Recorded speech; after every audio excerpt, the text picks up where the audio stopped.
This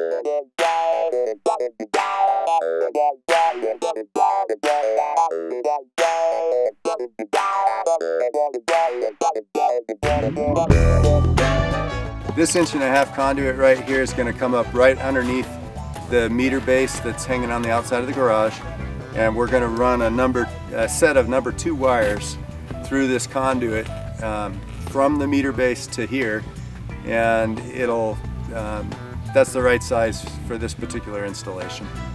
So, and there'll be a breaker up there, and there'll also be a cutoff here. And so I needed 7 spaces, so I got an 8-space sub panel, and I just did 100 amps is more than what we need here, but it gives you room to grow into things if you know, we want to add things later or whatever. We'll probably use about 35 amps. That's maxed out, everything running, which is unlikely to happen at any one given time. But you're supposed to size your panel for, you know, like 20% more than what your max would be, plus room for growth. If we want to add solar panels on the roof, which I do want to do eventually, and then we'll get a grid intertie inverter, and then I've already talked to the Flathead Electric Co-op, and for $200 they will install a net meter, which runs backwards when we're overproducing power, you know, above and beyond what we can use right at that moment, and then we can draw it back into our system when we need it.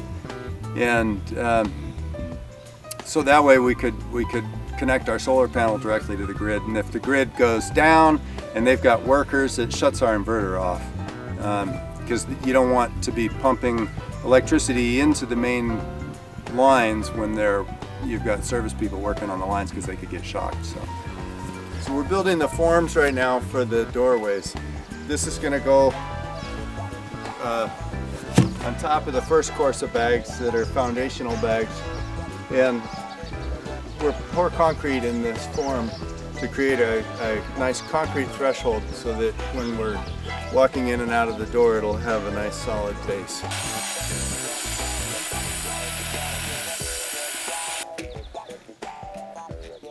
Looks pretty good.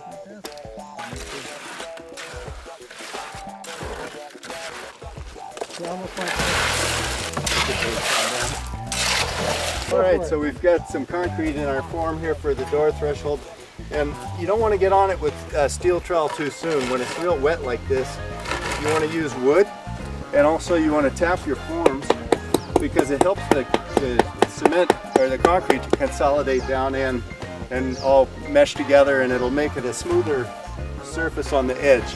On the side, when you strip the forms off, you won't get big voids. If you don't tap it or work it down, then you could have big empty pockets. I don't know, sometimes you've seen that in the side of a concrete wall. Yeah, you get air bubbles.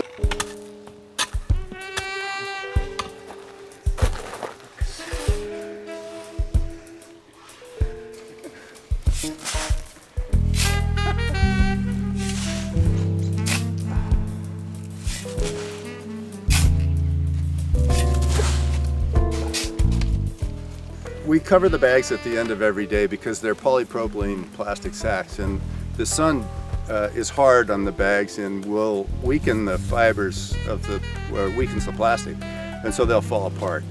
So by covering them, we'll protect the bags until we can get them covered with the plaster, cob plaster that we're going to use. So it's important to cover your bags while you're working on the building, and it also keeps the moisture out if it rains. And we have clay in the bags. We don't want that getting wet. We want to keep the bags dry. An earth tube is a large pipe. Well, it doesn't have to be large, but the bigger the pipe, the more volume of air it'll hold. And so earth tubes,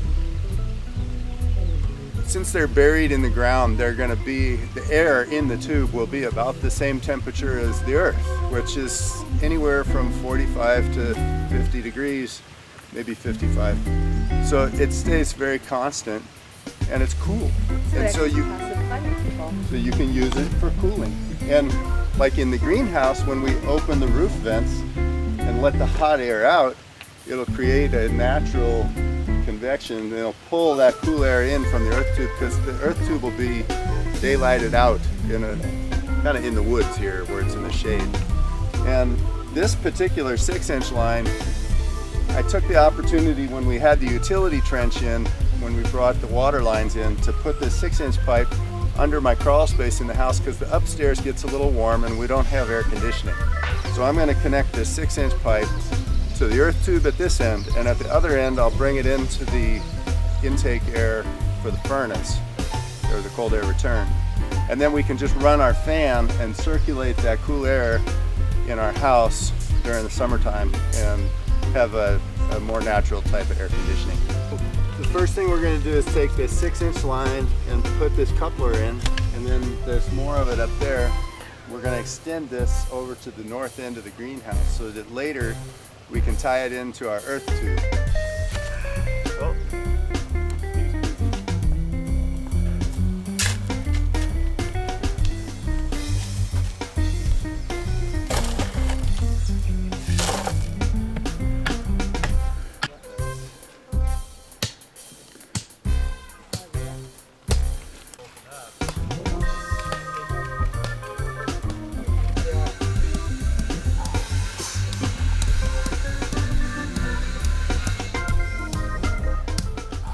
So we're going to get ready to lay the insulation. There's a 2-inch rigid blue board that's going to go down underneath the climate battery so that we can keep the heat in our floor system rather than having it escape into the ground. We have groundwater very close, just about 6 inches down at high water is the water table on this particular site. So I want to keep our heat away from that because the water will steal the heat away from the climate battery. So this edge, you can see where we've been laying our 2 layers of earth bags. These are the foundational courses. And I'm going to slope this down so it's nice and flat so that the insulation will fit nicely and tight to the soil. And then we'll do a joint at the bottom. The angle doesn't really matter. What matters here is that this is a nice flat plane, and then it's going to join with the flat surface in the center. So we'll do a square of totally flat in the center, and then we'll have an angled sheet that'll come up like this.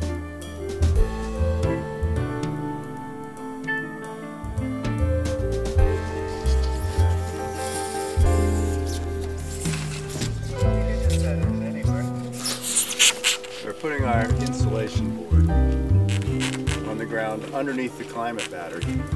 And with this, it's a 2-inch rigid blue board. Just score one side with a knife and break it like that, kind of like cutting sheetrock, and then it'll lay in.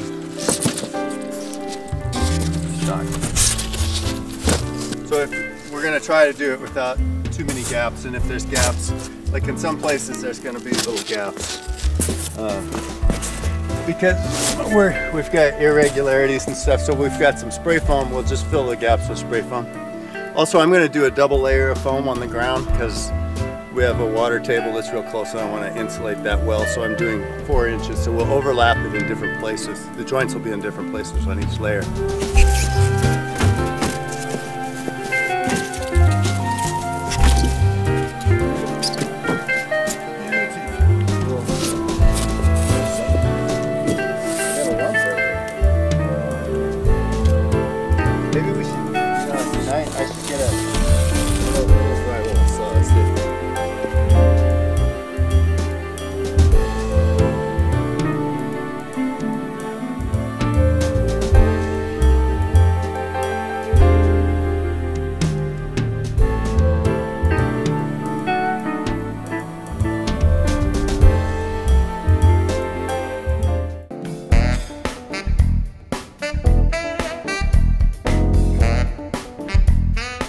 So we are now putting in the manifold for the climate battery, which is in the floor.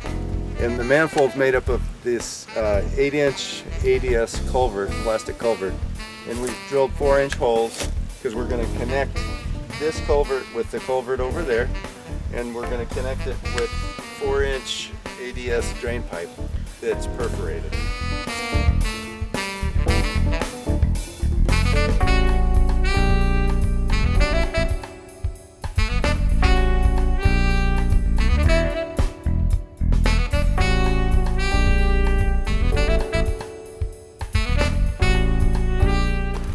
So this is the inlet to the climate battery, and it's an 8-inch vertical pipe and it ties into an 8-inch horizontal pipe. These are just ADS culverts. It's a plastic culvert that you could buy, and it's a lot less money than a galvanized iron culvert. This will be extended up to the roof of the greenhouse and then up to the ridge, and at the end we're going to have a inline fan that's actually, it's a 6-inch fan it's for blowing radon, exhausting radon out of a house, and we're just going to use it to blow the warm air from the ridge into the floor. We did the calculations on how much air we needed to move to circulate the air through the floor, and that's how we sized the fan. We got the right CFM. So this piece of concrete behind here is the threshold for the walk door that goes out the back of the greenhouse, or out the side of the greenhouse. And we've got an aquaponic trough on both sides, and then these 4 pipes are coming up. And the reason I have them coming up here is that there's going to be, we're going to form out a rectangular box here, and it'll have a metal grate in the top of it, so that when you walk in the door you can scrape the mud off your shoes. And these pipes are going to have a 90-degree turn. They're going to be cut down lower, and they'll have a 90-degree, and it'll go in the side of that box. And that way, these are the exhaust from the manifold, and the warm air that's lost most of its heat in the drain rock, but there'll be some warmth to it. It'll just come out and radiate up from that floor grate, and that seemed like a good place to have that return into the greenhouse.